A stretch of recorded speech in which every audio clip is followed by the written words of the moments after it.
Welcome, welcome, welcome. We are going to do this gorgeous pheasant. It's really simple, just in time for Father's Day. Now, welcome to Art with Viv. I'm Viv, and of course, my camera didn't start in time, so I missed the very first part. All I did was I wet this area. I've mixed up my own dark, but you can use lamp black or whatever black you have on your palette. I just prefer to mix my own, and I dropped that in there.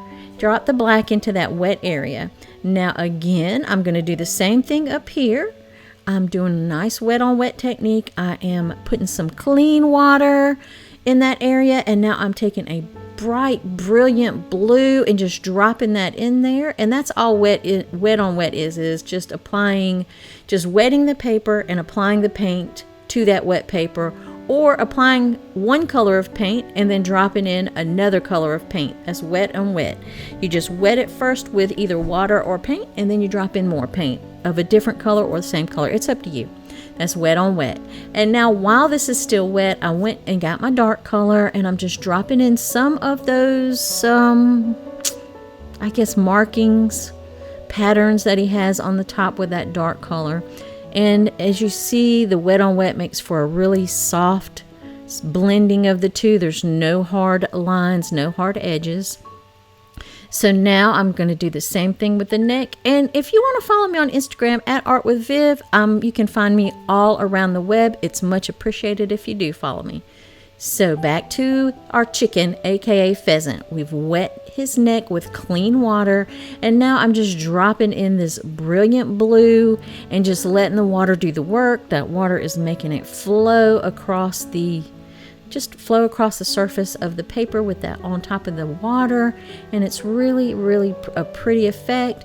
Now I've dried my brush off onto a paper towel, so it's just barely damp, and I'm lifting some of that paint up so that we'll have a little bit of a highlight down the center of his neck. Now I'm mixing up a nice blue-green, and we are going to just add that to the very bottom. He has some blue-green feathers right at the edge of his neckline. That's what I can see in the reference photo. So we're just going to go ahead and, put that in there while it's still wet on wet, and let those two blue and blue-green just sort of blend together on their own, letting that water do the work. We won't have hard edges. It'll just be nice, soft blending. Now I've mixed a little bit more of that dark black, or that black color. It's not technically black. It is just a mixture of 3 different colors that makes it look or appear black. And I'm doing the marking that's going down his face. I'm also putting in some of the darker feathers that are under his neck and on the back of his neck. Again, while it's still wet, I'm letting that blend together and just letting that water do its work. You don't fight the water. Water is the boss of watercolor. Wherever water goes, the paint must follow. So you let that water do the work for you. So I'm picking up a little bit of the excess paint. It's a little bit too dark in some of those areas for me, so I'm just picking it up and wiping it on my paper towel. Now he has a little blue sort of patch on his cheek, so I'm going ahead and putting that blue in there. And I've switched over to my really small fine tip brush, going to do the pupil of his eye, and then that mascara ring around the outer part of his eye. I mean, it's technically not mascara, but I'm gonna call it mascara. He is a beautiful bird, and he likes to enhance himself just ever so slightly with just a touch of mascara around that eye.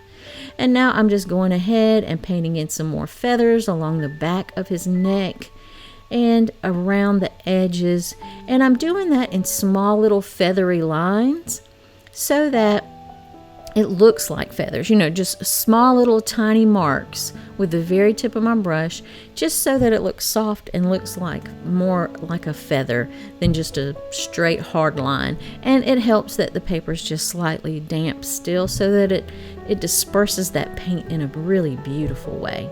And I'm also adding a little bit of darkness around that little cheek patch, and just sort of blending in that really dark patch right by his cheek. Adding a little bit more dark here and there. It's up to you. It's your painting. I've let that dry. Now, before you do this, let everything you just did dry completely. But I'm rushing it through this video know that you have let that neck and that little top crest dry completely before you start adding clean water to his face.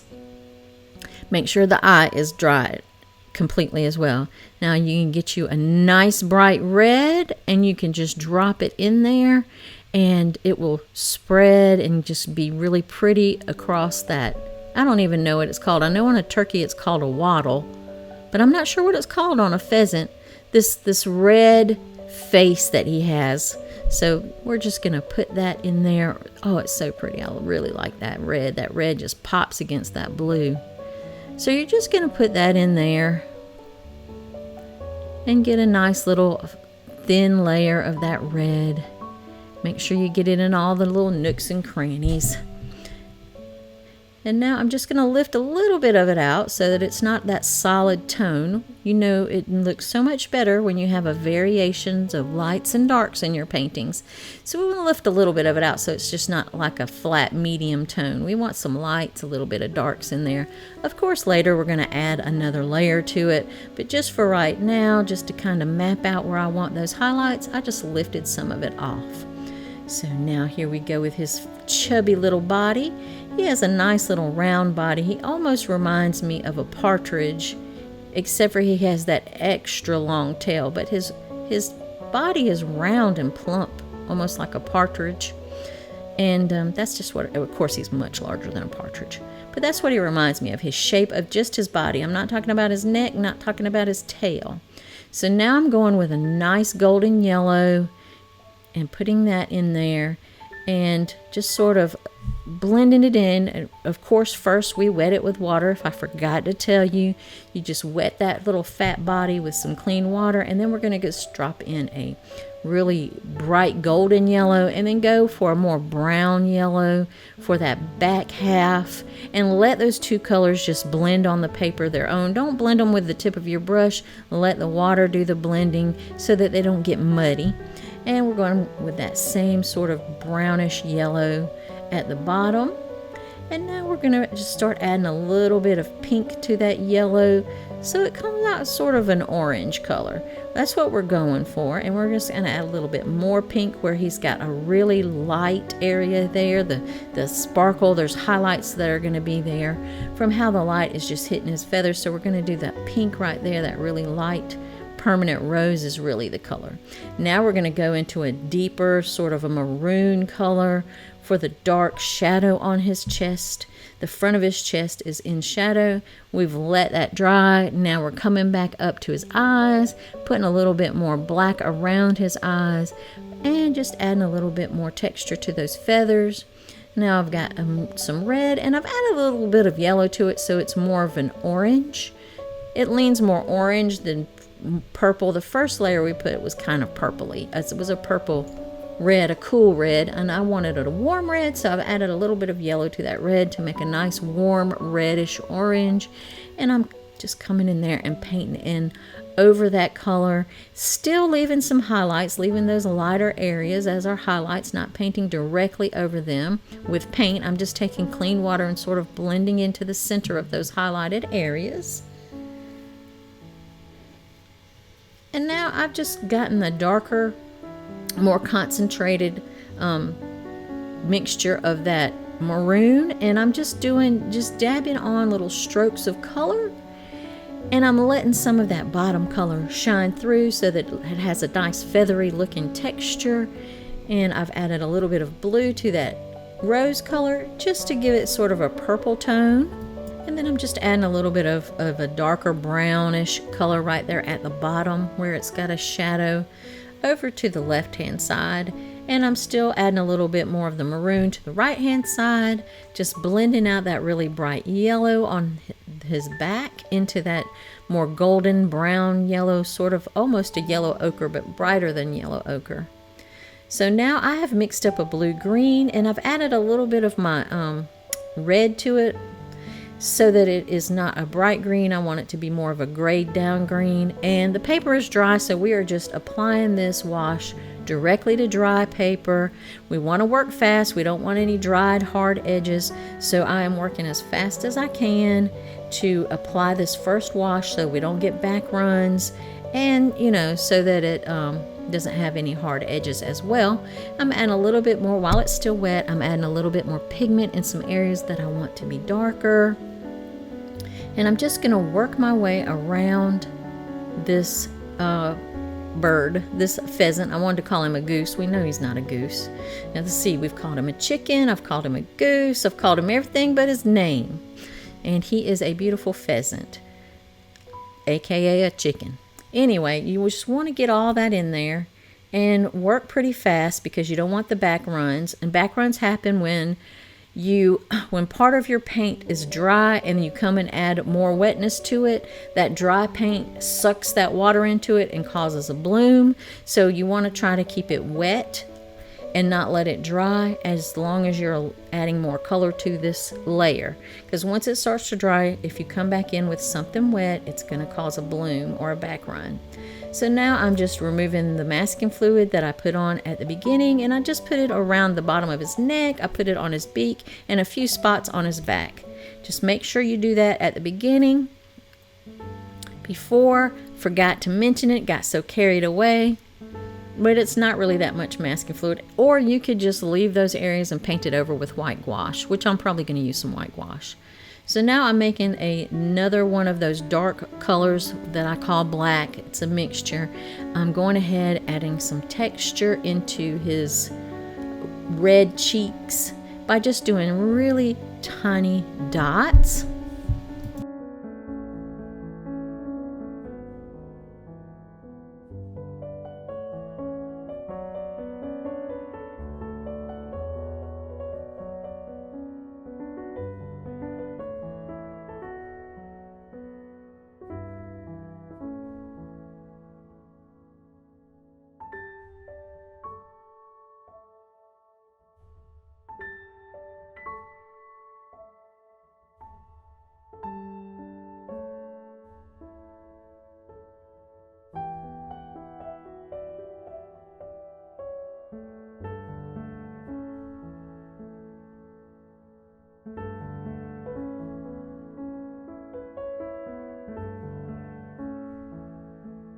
Then once you get your dots in there, then just take that same mixture and start painting on the designs that are on the back side of the white spots. And then he's got some just plain black lines too.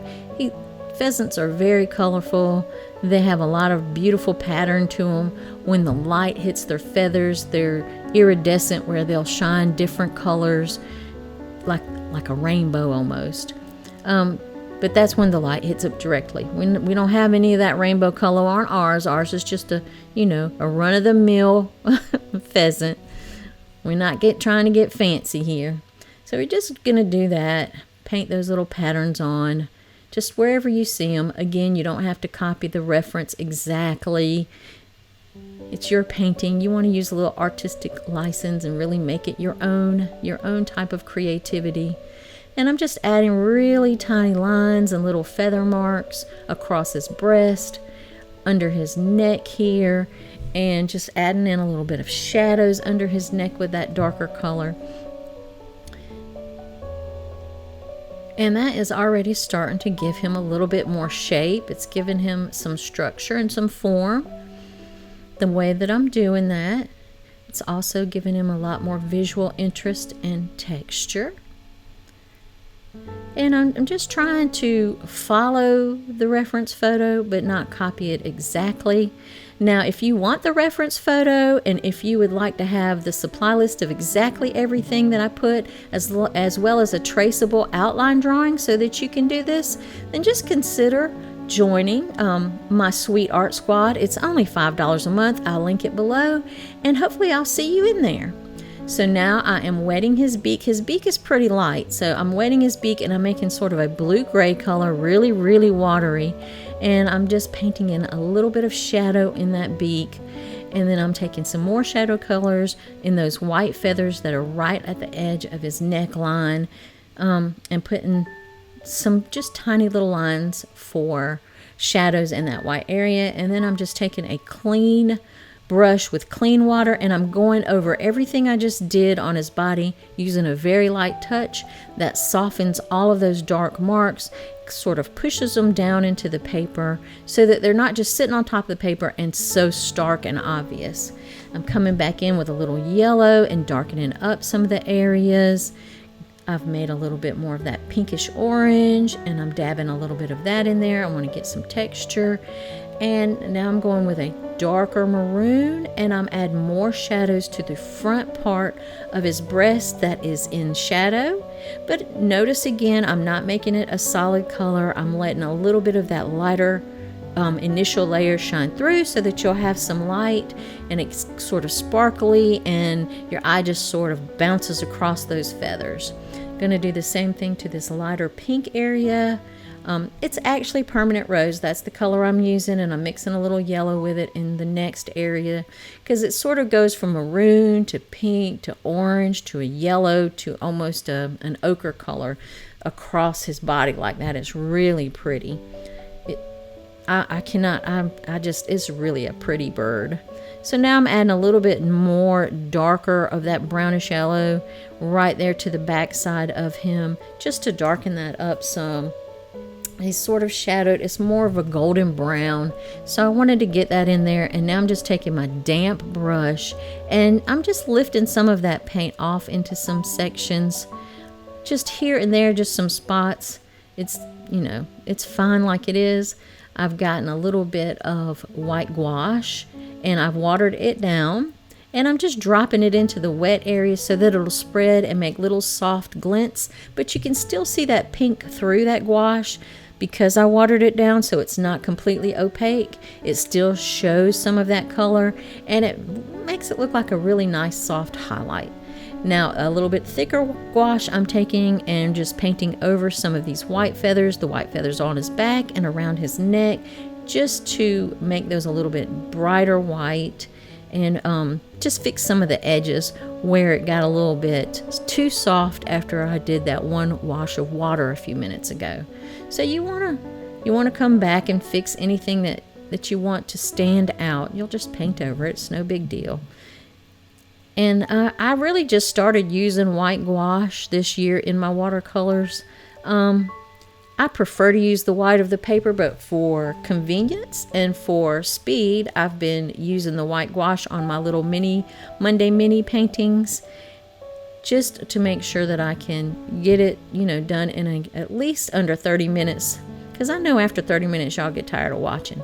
So I've taken some more of the white gouache. I've added a few highlights to that dark area behind his little red wattle. I'm adding some white highlights. I've mixed a little bit of the white gouache with a nice bright yellow to get into the center of his eye where his iris is like a nice golden yellow. And that's just some little tricks, because I didn't like the yellow that I painted it at the beginning. So I just mixed it with some white gouache and that brightened it right up. Now I've got my dark color going again, another mixture of black, and I'm just darkening in these spots and making them just a tad bit more defined. We are almost to the end. We've still got a little ways to go, but we are really making some good progress. I'm loving this pheasant. I think you could put, to Dad at the top or down the side, stack the letters vertically underneath his chin there and put Dad, or you could, I'm not a good letterer, so I don't ever put letters, but this would be a great design, and there's plenty of room on the card to put like a greeting or, Happy Father's Day. I would just put Dad on there, but you do you. If you want to make it into a card, it would make a really pretty card for Father's Day, I think, in my opinion. So now I have gotten a stiff brush, and what I'm doing is I've wet the brush with clean water, and I'm just scrubbing in some of the tiny little areas where I want some highlights. I feel like it got a little too dark, so I'm just taking, it's just a bristle brush, like a hog bristle brush. It's really small, and I've got my paper towel, and I've wet my brush, and with the clean water, I'm just scrubbing little tiny areas and then dabbing up that excess paint and water that I have disturbed. You kind of pull it up with that scrub brush, but then you've got to remove it with the paper towel off of the paper, or else it'll just be a little puddle there, and you don't want that. And we're just going to work our way around, adding highlights here and there. wherever you feel like you need them. Now this I'm going off script. These are really not on the reference photo, but I feel like visually it would add some interest and a little sparkle. So I'm just kind of doing my own thing. And I encourage you to do your own thing. I mean, you are an artist. Everyone is born an artist. Sometimes though we forget. So remember that you're an artist and, try some new things. That's how you learn. And it's okay if you fail. Failure is really just learning. It's not, I don't even think we fail. We just learn something. If you're paying attention. And don't get all in the, I didn't do good. It's so ugly. No. Look, what did you learn? What worked? What didn't work? Why didn't it work? And how can you change it in the future?